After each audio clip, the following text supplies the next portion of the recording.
What's going on, people? We are Tottenham TV here, back with another predicted lineup video. And to the right of me, I have got the world famous Grandpa Brian. First time in the studio today to do a predicted lineup video with me. How are you doing, Grandpa? I'm doing good. I'm still a bit disappointed, but I believe that we're going to start coming through soon, and I'm quite excited about this game. Give us a chance to start moving upwards. Yeah, exactly. With the weekend just gone, obviously Chelsea dropping points, Arsenal dropping points, a lot of teams above us dropping points. So do you think that there's still a chance for us to finish in the top four? Well, it's extraordinary that we're eighth, but there's only 2 points between us and fifth. Yeah, exactly. I mean, that's remarkable considering how many times we've lost. Yeah. So yeah, I think there is. I predicted sixth. When Mourinho came in, I said we'll finish sixth. But there's hope that we could do better. And I think the new signings are going to make a difference. Some of the people coming back from injury is going to make a difference. And we've been very close. I mean, 10.4 millimeters. Yeah, I know. We could have got 3 points. I know. So yeah, I'm hopeful. Just a quick question before we get into this predicted lineup. What I wanted to ask you. A lot of fans are talking about obviously making top four is the be-all and end-all for us this season. But if we can't make the top four, would you prefer to finish low down and not get the Europa League, or would you want to still compete in Europe and get the Europa League, kind of the second tier of European football, the Thursday nights, back to playing Thursday nights? Yeah, I prefer to get into the top four. Yeah, obviously, but if you can't get into the top I see if I can't. Would you rather have a season next season fresh with no European football, no Thursday nights, and just to concentrate on the league, or is it going to be a distraction next year to finish in, the Europa League spots and play Thursday night football next season? Well, yeah, I mean it'd be important to carry on in Europe. Yeah. So to play in the Europa Cup would be important, but I think focusing just on the league would be a mistake. Fair enough. Is my belief, and I believe we've got the wherewithal to get into the top four and to keep our pressure on that. And I think that's key at the moment because there's more money in it. Yeah. You're in the Champions League, and that's so important, really. Not only for us to win it, but for us to get new players, and not to lose some of our good players. Yeah. It's so important to be in the Championship League. Exactly. All right, let's get into the team news. So obviously we've still got some injury problems in Ben Davis, Moussa Sissoko and Harry Kane, but there's some good news on the injury front, and Tanguy Ndombele has been passed fit with no injury concerns, but Jose Mourinho has said that he's not fit enough to play 90 minutes, so he's probably going to come on off the bench to get a bit of game time. And obviously Hugo Lloris as well, who's back fit from last week, but Jose Mourinho said he probably won't play until beginning of February. But let's get into the predicted lineup, which we think is going to be the lineup. Obviously, in goal, it's got to be Paulo Gazzaniga because we don't really have another option, seeing as Jose Mourinho said Hugo is back. But it's interesting because he's been playing well. Yeah. He's been doing very well. I don't think he's been a failure at all. No. We still miss Lloris. I still think there's 1 or 2 of the goals that he would have saved. But he saved a penalty. Exactly. Got us a point single-handedly. Absolutely. Didn't he? Absolutely. Against Troy Deeney as well, a striker who usually slots away those penalties for fun. Yeah. But let's get into the back four. Left back is probably going to be a toss-up between Tanganga and Danny Rose. I feel Danny Rose is going to play just because I felt Tanganga didn't really suit left back, I felt, against Norwich. Yeah, Rose has always been my favourite player. Everyone knows that. Everybody seems to know that. But I have to say that the last game when he came out, he wasn't himself at all. And my feeling is his heart's not in the place. So I would think there's a very good chance that Tanganga would play. Do you think Tanganga, though, I didn't really felt that he was suited to that left back role. Obviously, against Liverpool, he played right back and centre back, which I felt he played really well in. But I felt that he wasn't that good in the last game against Watford. But yeah, but if you're playing 4 at the back, he could be coming forward. Yeah, that's true.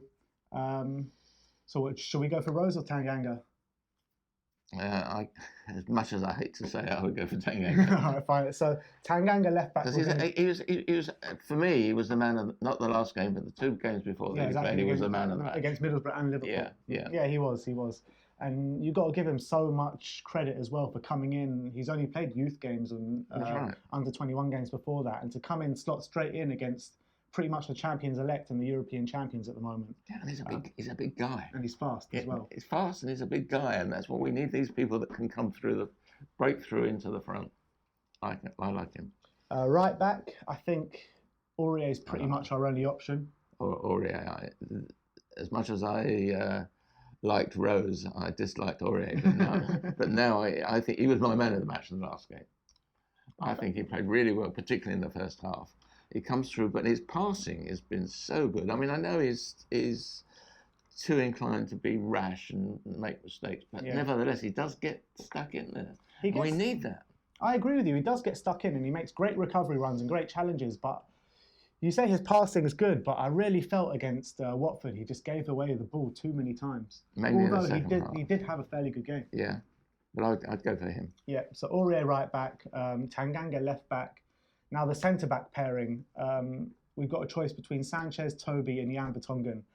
I just feel it's going to be Sanchez and Toby just because Jan did play the last game and it was just a couple of days ago, and I feel his legs are a bit tiring. I don't know if he can handle 2 games in a week.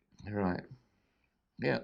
I think. I mean, the fact that he was prepared to bring Fernandes on in that very the day of his signing was amazing. Ponch would never have done that. No, he would have waited 3 months. Exactly. I think that he's got a lot of faith in him, so I would certainly go for Fernandes.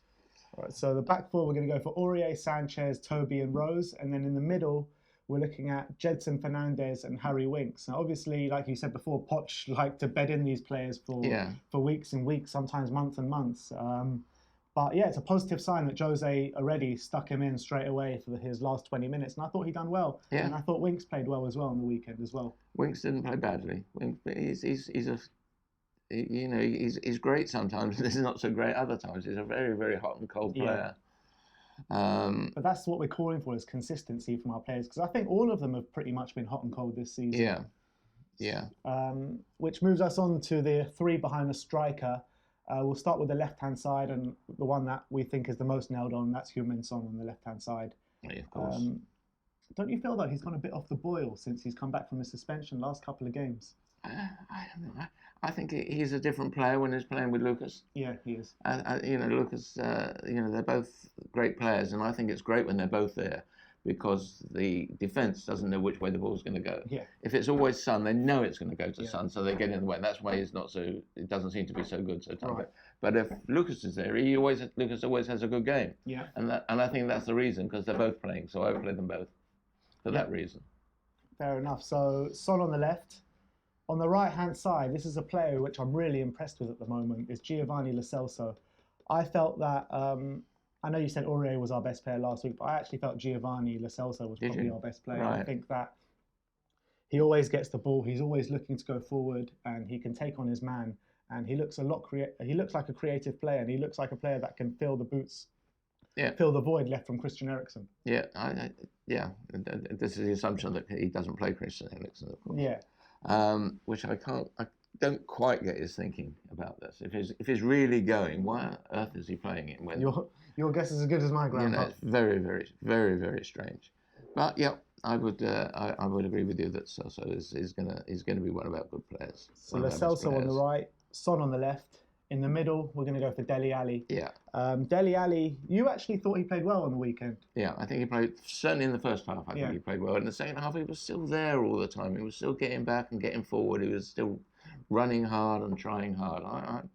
I think he's good again. In a way, he's better when Eriksen's playing, because they know each other so well. They create space they for create each other. Space, and their creativity works well. But it looks like we're going to have Ali without Eriksen in the future. And then obviously up top, who we spoke about already, is Lucas Moura, who I think is on form at the moment. I think the last couple of games he looks really on it. He looks like he wants it, and he looks like a bit of a bulldog, just chasing down every ball, and just looking really full of energy. So let me just run through that team one more time. That's Gazaniga in goal, Aurier right back, Tanganga left back, with Sanchez and Toby in the centre, with Jedson Fernandez and Harry Winks under the double pivot, with Lo Celso on the right, Son on the left, Dele Alli in the middle, just behind Lucas Moura. which leaves us with actually quality on the bench as well, with Eric Lamela, Tongi Ndombele, Danny Rose, Christian Eriksen. So there's some. If the players aren't performing, there are options on the bench there. Yeah, I think I think it'd be nice to see Ndombele back. Yeah. Playing, I think it would be good to him play against Norwich, and maybe he is a choice instead of Ali, or maybe Lamela. I mean, Lamela is actually playing well. He is playing well. It's actually and he's breaking through as well. It's unfortunate he doesn't make this starting lineup actually, because I really wanted to find a way to fit Lamela in, but I just can't see a way that Lo Celso, Ali, and Son don't play. So no, that's right. Yeah, so that's our lineup. If this is the lineup, what scoreline are you going for? It's interesting. I mean, I think one thing to say about this lineup and our team now, we've got a lot of pace in that team. Yeah. You know, the new players are bringing pace to it, and I think that's so vital. And we can be the fastest team as well as being the richest team in London. We might be the fastest team in London, which would be great. But I think there's a building of a team there. I'm really, as I said at the beginning, I'm really very hopeful. Scoreline. I hate going better than that. Better than 2-1. I think I'll go for 3-1. 3-1. Yeah. I think I'm gonna. For some reason, me and you always seem to pick the same scoreline, but I'm going for 3-1 as well. Yeah. I think that if we can score early, we can really punish them. But again, as we know with Tottenham, if we don't score early and we go to half-time 0-0, it can turn into a bit of a nervy and dodgy game. Norwich, they're bottom of the league at the moment, but I think it might be a bit of a false position for them because they are actually playing really good football. They're just not getting the results at the moment. So it'll be a really interesting game tomorrow night under the lights at the Tottenham Hotspur Stadium. But anyway, there you have it. Grandpa says 3-1. I say 3-1. That's your predicted lineup. Like, subscribe, and comment below and tell me what you think your predicted lineup's going to be. And as always, come on, you Spurs. Yeah. Actually, comment also on who you think is going to be our best player. Exactly. Yeah, let's predict that too. Who would you predict? A man of the match, I'm going to go for Lo Celso. Lo Celso? Yeah. Okay. I'll definitely go for Lucas. Lucas? Yeah. Well, there you have it. So, you know, you can count on us on giving you the best advice we can get. All right, great. Come on, you Spurs. Come on, you Spurs.